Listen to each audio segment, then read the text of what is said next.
Through her tears, Mama Ngozi opened an old wooden box she kept under her bed. Inside were faded photographs, old letters, and documents from over 25 years ago. She pulled out a photograph and handed it to Ngozi with shaking hands. It was a picture of a much younger Mama Ngozi with a handsome young man, both of them smiling happily. The man in the photograph was unmistakably a younger version of Chief Darlington. Ngozi, her mother whispered, her voice breaking, "That Chief Emmanuel Darlington is your father."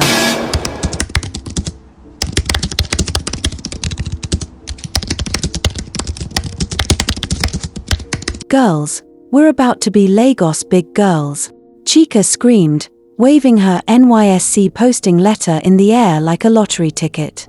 Her two best friends, Ngozi and Bisi, jumped up from their hostel beds, creating chaos as textbooks and makeup scattered everywhere. Ngozi, Bisi, and Chika had just graduated from the University of Benin with big dreams and burning ambition. Like many young women their age, they saw the National Youth Service Corps as more than just an opportunity to serve their country. It was their ticket to the glamorous life they'd always dreamed of in Lagos, Nigeria's commercial capital, where money flows like water and wealthy men drive cars worth more than most people's houses. The three friends couldn't have been more different, yet they complemented each other perfectly. Ngozi, raised by her single mother, had been taught the values of hard work and honesty.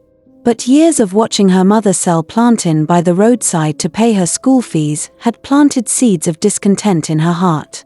"Mama, I love you, but I'm tired of wearing the same dress to every party," Ngozi had confessed to her mother one evening, watching rich girls from her class post luxury vacation photos on Instagram. Chika and Bisi were bolder, more willing to use their beauty and charm to get what they wanted from life. They had a saying, "If God gave you beauty, use it like a business plan." "Ngozi, my dear, you're too holy," Chika would tease. "See how you're forming Sister Mary when fine boys are ready to spoil us with money." When their NYSC posting letters arrived confirming their deployment to Lagos, the girls were ecstatic. They pooled their resources, Chika's savings from her side business selling hair extensions, Bisi's allowance money, and Ngozi's small inheritance from her grandmother, and found a modest apartment in Victoria Island, strategically located near the exclusive clubs and restaurants where wealthy men were known to frequent. "This is it, girls," Bisi declared as they stood in their empty apartment. "By the time we finish this NYSC, we'll be driving our own cars and living in Banana Island." 3 weeks into their Lagos adventure, reality hit harder than a Lagos traffic jam. Their small savings were disappearing faster than data bundles, and the apartment rent was due. "Girls, we need to find a housemate or we'll be sleeping under Carter Bridge," Bisi announced dramatically, checking their nearly empty account balance. That's when Kelly entered their lives like a character from a Nollywood movie, stepping out of a gleaming Mercedes-Benz GLE 450, designer sunglasses reflecting the Lagos sun, dragging a Louis Vuitton suitcase that probably cost more than their annual rent.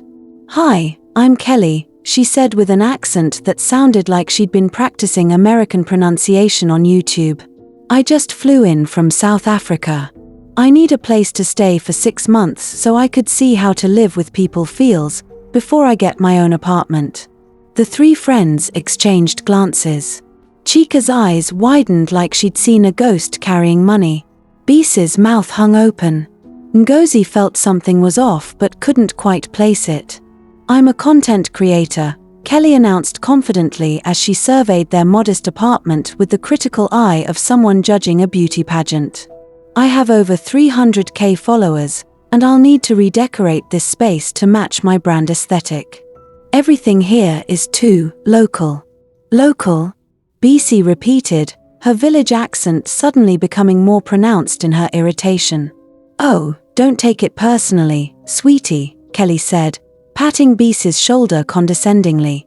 "We can't all have international taste. But don't worry, I'll put you girls on. By the time I'm done with you, you'll be making millions from content creation." Chika practically started salivating. "Did you say millions?" "Of course. Look at this." Kelly pulled out her phone and showed them her Instagram page. The numbers were impressive: 320,000 followers, posts with thousands of likes, comments from verified accounts. Content creation is the new oil business, darling. Physical oil is finished. Now we mine digital gold. The contrast was immediate and stark. While Ngozi tried to maintain her principles, questioning how someone so young could afford such luxury, Chika and Bisi were already mentally spending the money they'd learned to make from Kelly's mentorship. "So about the rent?" Bisi started. "Oh, that tiny thing." Kelly waved dismissively, pulling out her phone. "I'll transfer 1.25 million naira right now for 6 months. I never stress myself over small money." As Kelly's fingers flew across her phone screen, the three friends watched in amazement. Within minutes, Chika's phone buzzed with a bank alert. "Jesus Christ!" Chika screamed, nearly dropping her phone. "The money, Don, enter. 1,250,000 naira. Shush." Kelly laughed. "You girls act like you've never seen money before. This is just housing allowance. Wait until you see my monthly content creation earnings." 2 weeks later, at Club Quillox, the most exclusive nightclub in Victoria Island, the girls were living their dream, or so they thought. The music was loud, the lights were dim, and wealthy men in expensive suits were everywhere, like a forest of walking ATM machines. "Girls, remember the plan," Chika whispered as they adjusted their rented dresses, courtesy of Kelly's connections. "We're not here to party. We're here for business. These men are investments walking on 2 legs." Bisi had already spotted her target, a young tech billionaire who kept ordering Dom Perignon like it was water. She strutted over with the confidence of someone who had practiced her walk in heels for hours. But it was Ngozi who caught the biggest fish without even trying. "Excuse me, young lady," a deep, authoritative voice said behind her as she stood by the bar, nursing her virgin cocktail she had promised her mother she wouldn't drink. She turned to see a distinguished older man in an impeccably tailored suit, his presence commanding respect from everyone around him. Several bodyguards stood at a respectful distance. "I'm Chief Darlington," he said with a warm smile that seemed genuine, unlike the predatory grins she'd been avoiding all evening. "I couldn't help but notice you seem a bit uncomfortable here." "I'm Ngozi," she replied, surprised by his respectful tone. Most of the men here led with inappropriate comments about her body or crude propositions about what they could do for her if she was smart. "Tell me, Ngozi, what brings a beautiful, intelligent young woman like you to a place like this? You seem different from the others here." Chief Darlington was indeed different from the other men who had approached her. He didn't stare at her chest while talking, didn't immediately ask for her number, and didn't make any crude comments about her appearance. Instead, he asked about her education, her family, her dreams for the future. "I'm a core member," she explained. "Just graduated from university. My friends brought me here, but honestly, I feel out of place." "I can tell," he smiled. "You have a light in your eyes that hasn't been dimmed by Lagos yet. That's rare and precious." What started as a casual conversation turned into 3 hours of deep discussion about everything from politics to literature. Chief Darlington was knowledgeable, funny, and surprisingly down-to-earth for someone who clearly had serious money. By the end of the night, he had given her his business card, not scribbled on a napkin like other men, but an elegant gold-embossed card that simply read Chief Emmanuel Darlington, Chairman, DT Company. "I'd like to see you again, Ngozi.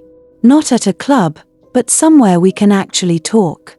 Would you like to have dinner with me this weekend?" Meanwhile, Bisi's interaction with the tech billionaire had gone disastrously wrong when she accidentally spilled his Dom Perignon while trying to take a selfie with him for Instagram. And Chika had spent the entire night following around a man who turned out to be the club's accountant, not an actual wealthy patron. Back at the apartment, Kelly had appointed herself as the unofficial lifestyle coach for her new housemates. Her morning routine had become a spectacle that the other girls watched like a daily TV show. "Ladies, Gather around for today's lesson in how to live your best life, Kelly announced, setting up her ring light and tripod in the living room. Today we're doing Get Ready With Me, Boss Babe Edition. Chika sat cross-legged on the floor like an eager student, taking notes on her phone. Bisi pretended to be uninterested but kept sneaking glances. Ngozi watched with growing suspicion. First rule of content creation, Kelly began, applying what looked like a full jar of highlighter to her cheekbones. Fake it till you make it. These followers don't know your real life, so give them the life they want to see. But Kelly, Ngozi interjected, isn't that lying? Kelly paused her makeup application and stared at Ngozi like she had just suggested they start farming plantains in the living room. Lying? Sweetie, it's called personal branding. Do you think all these celebrities actually wake up looking perfect? Do you think they really eat 5-star meals every day? It's all content, darling. She continued her routine, explaining her system, how she borrowed designer items from stores for content shoots, returning them the next day, how she used strategic angles to make their modest apartment look like a luxury penthouse, and how she had mastered the art of making instant noodles look like gourmet cuisine for her food posts. Watch and learn, Kelly said, positioning herself by the window where the natural light was best. She held up a bowl of Indomie noodles but photographed it in such a way that it looked like an expensive pasta dish. Caption: homemade aglio e olio for brunch. Sometimes you have to treat yourself. #boss life, #Lagos life, #foodie. That's just Indomie, Bisi pointed out. But my followers don't know that. Kelly winked. And by the time I'm done with the editing, it'll look like it came from a Michelin star restaurant. The most hilarious part of Kelly's daily routine was her business calls. She would pace around the apartment speaking loudly into her phone about deals, investments, and international partnerships. Yes, darling, I'll need the usual suite at Eco Hotel for the Dubai investors, she would say dramatically, winking at the girls. Make sure the champagne is chilled. These Arabs don't play when it comes to luxury. The girls later discovered that Kelly was actually talking to her cousin in Abuja, and they were discussing which market to buy tomatoes from. But the most suspicious thing about Kelly was that despite all her talk about content creation success, she never actually posted any content from their apartment. Her Instagram was filled with photos from locations the girls had never seen her visit, and her brand partnerships seemed to involve a lot of packages that she returned within 24 hours. Ngozi's relationship with Chief Darlington blossomed in ways she hadn't expected. Unlike the transactional relationships she'd observed between her friends and their sponsors, Chief Darlington seemed genuinely interested in her mind, her dreams, and her well-being. Their first date was at a quiet restaurant in Ikoyi, not the flashy, sea and Bisi spots that Lagos big boys usually preferred.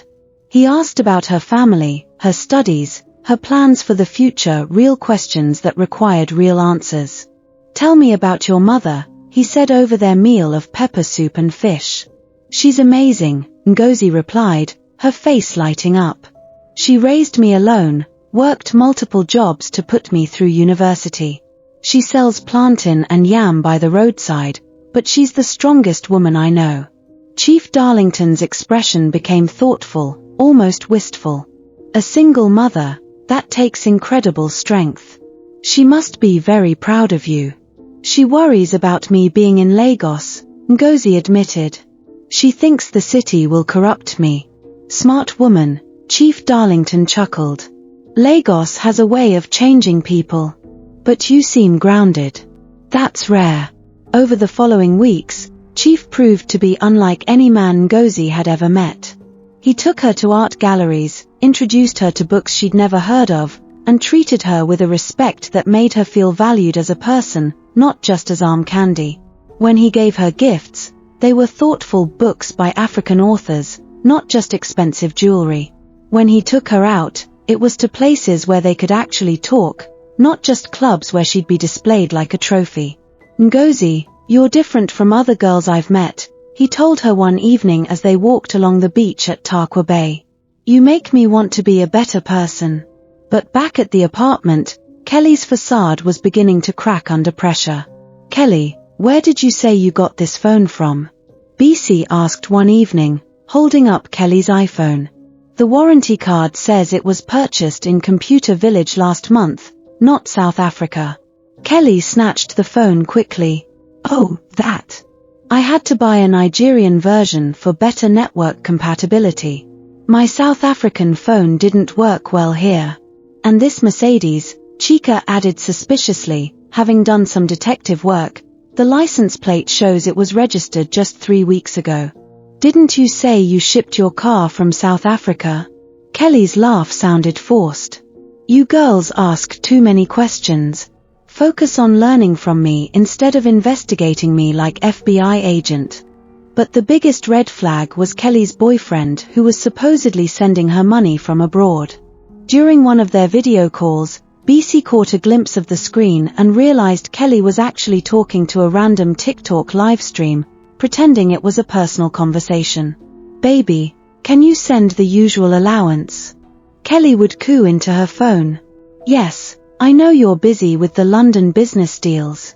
Meanwhile, she was actually watching some random guy's live stream about cryptocurrency, responding to his general comments as if they were personal messages to her. 4 months into her relationship with Chief Darlington, Ngozi's world turned upside down with 2 pink lines on a pregnancy test. "Jesus Christ," she whispered in the bathroom, staring at the test like it might change its mind. This cannot be happening right now. She had been so careful about everything else in her life, her reputation, her relationship, her future plans, but somehow this had happened despite their precautions. For 3 days, she kept the secret, barely eating, barely sleeping, barely responding to Chief Darlington's calls and messages. "Ngozi, baby, what's wrong?" Chika asked, finding her staring blankly at her phone. "You've been acting strange. Did Chief do something to you? Because if he did, we'll deal with him." "I'm pregnant," Ngozi whispered, and the words felt like bombs exploding in the room. Chika's scream could have been heard in neighboring states. "Pregnant? For who?" "For Chief Darlington, obviously." "Jesus, take the wheel," Bisi shouted, running in from the kitchen. "Ngozi is pregnant." Even Kelly, who was in the middle of staging a fake photo shoot with borrowed designer shoes, stopped everything. "Wait, what? Pregnant?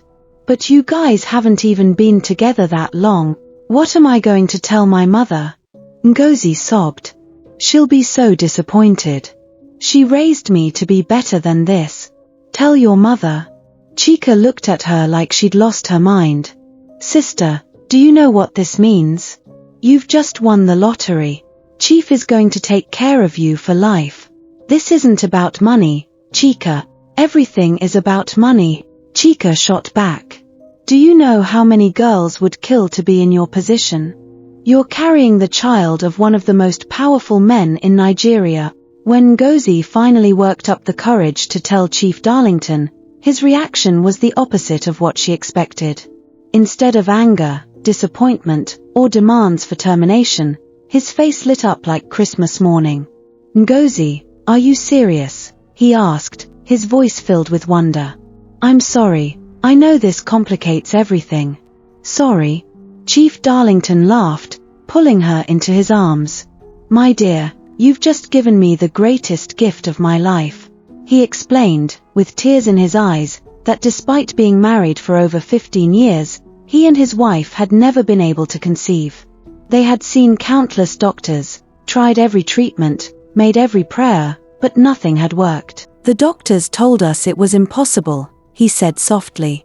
"My wife has been blaming herself for years. This child, Ngozi, this child is a miracle." But then Chief Darlington said something that made Ngozi's heart skip. "I want to marry you. I want to make this official. I'll divorce my wife and we'll start a new life together, you, me, and our baby." "Divorce your wife?" Ngozi was stunned. "But Chief, that's a huge decision. I've already made it. I'll have my lawyer start the paperwork immediately. I want our child to have my name, and I want you to have my name too." Meanwhile, Kelly's carefully constructed empire of lies was still crumbling faster than a house of cards in Harmattan wind.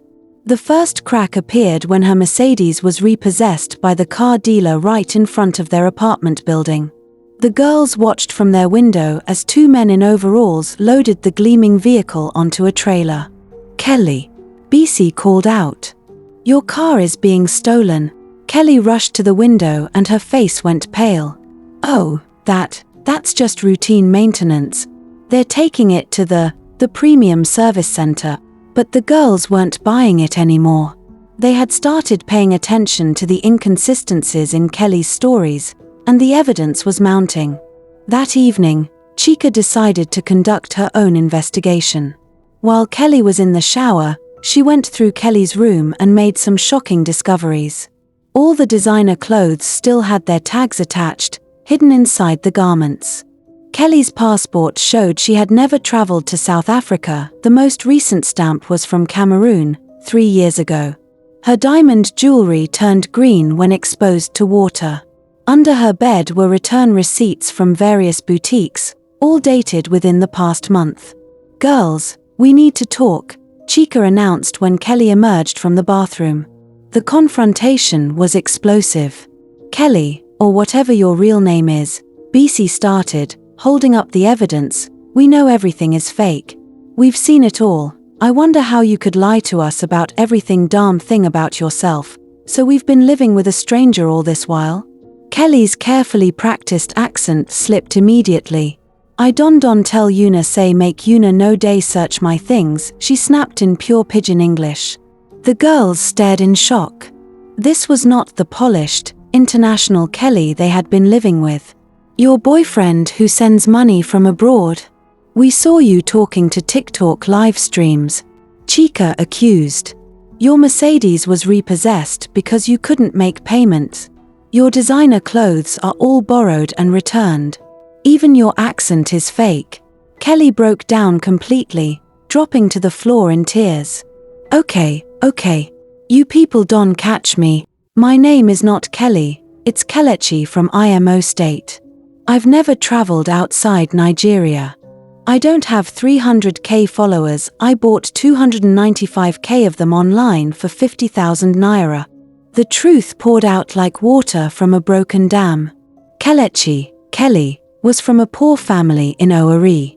She had come to Lagos 2 years ago with dreams of making it big, but instead of working hard, she had decided to fake success, hoping it would somehow become real. She had used her small savings to create an elaborate facade, renting expensive items for photos, hiring photographers for fake lifestyle shoots, and even renting the Mercedes for specific occasions. She had been living paycheck to paycheck, borrowing money from loan apps to maintain her fake lifestyle. Some of the phone calls to my boyfriend. I was actually talking to my brother in the village, begging him to send me money for food. The most painful revelation was that Kelechi was actually in massive debt. She owed money to multiple loan apps, had maxed out several credit cards, and was being threatened by debt collectors. I thought if I could fake it long enough, I would meet a rich man who would make it all real, she sobbed. But instead, I just got deeper and deeper in debt. The room fell silent except for Kelechi's crying. Chief Darlington had insisted on meeting Ngozi's mother before proceeding with the divorce and marriage plans. I want to do this properly, he had said. I want your mother's blessing. The meeting was scheduled for a Saturday afternoon at Mama Ngozi's modest home in Sarulia. Ngozi was nervous, not because she was ashamed of her mother, but because she dreaded her mother's reaction to the whole situation. When Chief Darlington's convoy pulled up to the small house, neighbors came out to stare. It wasn't every day that such wealth visited their street. Mama, this is Chief Darlington, Ngozi said as they entered the small living room decorated with family photos and her university graduation certificate prominently displayed on the wall. Good afternoon, Ma, Chief said respectfully, offering a slight bow that impressed Mama Ngozi despite her reservations. Good afternoon, Chief, she replied, her voice polite but cautious. The conversation started cordially. Chief Darlington was charming, respectful, and sincere in his intentions. He spoke about how much Ngozi meant to him, his plans for their future, and his commitment to taking care of both her and their child. But then Mama Ngozi asked a simple question that changed everything. "Chief Darlington, where are you from originally? What's your family background?" "I'm from Abeokuta, Ma. Born and raised there before I moved to Lagos for business," he answered casually, not understanding the significance of the question. As he continued talking about his childhood, his family compound, the primary school he attended, Mama Ngozi's expression changed dramatically. Her face went from polite interest to shock, then to horror. "Excuse me," she whispered, standing up abruptly. I need to get something from my room." Her hands were trembling as she left the living room. Ngozi, concerned by her mother's sudden change in behavior, followed her to the bedroom. "Mama, what's wrong? Are you okay?" Inside the bedroom, Mama Ngozi collapsed onto her bed and began crying uncontrollably deep, soul-wrenching sobs that scared Ngozi. "Mama, please tell me what's wrong," Ngozi begged, kneeling beside her mother. Through her tears, Mama Ngozi opened an old wooden box she kept under her bed. Inside were faded photographs, old letters, and documents from over 25 years ago. She pulled out a photograph and handed it to Ngozi with shaking hands. It was a picture of a much younger Mama Ngozi with a handsome young man, both of them smiling happily. The man in the photograph was unmistakably a younger version of Chief Darlington. "Ngozi," her mother whispered, her voice breaking, "that Chief Emmanuel Darlington is your father." The room spun around Ngozi as the words sank in. The photograph slipped from her hands and fluttered to the floor. What did you say?" "He's the man who got me pregnant with you 25 years ago and disappeared when I told him about the pregnancy," Mama Ngozi sobbed. "He promised to marry me, then vanished completely. I never saw him again until today." Ngozi felt like she was drowning in air. The man she had fallen in love with, the man whose child she was carrying, the man she was planning to marry, was her biological father. The horror of the situation crashed over her like a tsunami. She had been living the most twisted, unthinkable nightmare without knowing it. Unable to bear the weight of her situation, Ngozi made the tragic decision to end her life, leaving behind letters explaining the horrific truth to both her mother and Chief Darlington. Her death sent shockwaves through everyone who knew her. Chief Darlington's world crumbled when he learned the truth. The powerful politician withdrew from public life, haunted by the realization of what his past actions had wrought. Mama Ngozi, consumed by guilt for keeping the secret that might have prevented the tragedy, passed away within the year. The tragedy forced everyone to confront their choices and priorities. Chika, shaken by her friend's death and Kelly's deception, abandoned her pursuit of wealthy men and returned to her village to start anew. Bisi channeled her pain into counseling, dedicating her life to warning young women about the dangers of prioritizing material wealth over genuine relationships and self-worth. Kelly, stripped of her pretenses, slowly began rebuilding her life with honesty. She started creating genuine content about her experiences, helping other young women understand the difference between authentic success and the dangerous facade of social media perfection. This story serves as a powerful reminder that the pursuit of material wealth and status, especially through deception or compromising one's values, often leads to devastating consequences. True success comes from hard work, authenticity, and maintaining one's dignity and principles. In a world obsessed with social media perfection and instant gratification, the tale of these young women reminds us that there is indeed dignity in labor, and that the price of living a lie is often too high to bear. As Mama Ngozi had always taught, work hard, be honest, and remember that character is more valuable than any material possession, a lesson learned too late by those who paid the ultimate price for forgetting it. Hope you learned something valuable from today's story. Stay tuned as we bring more interesting tales your way. Don't forget to turn on the notification bell so you're the first to know when we post. Please subscribe, like, comment, and share. Your support means a lot.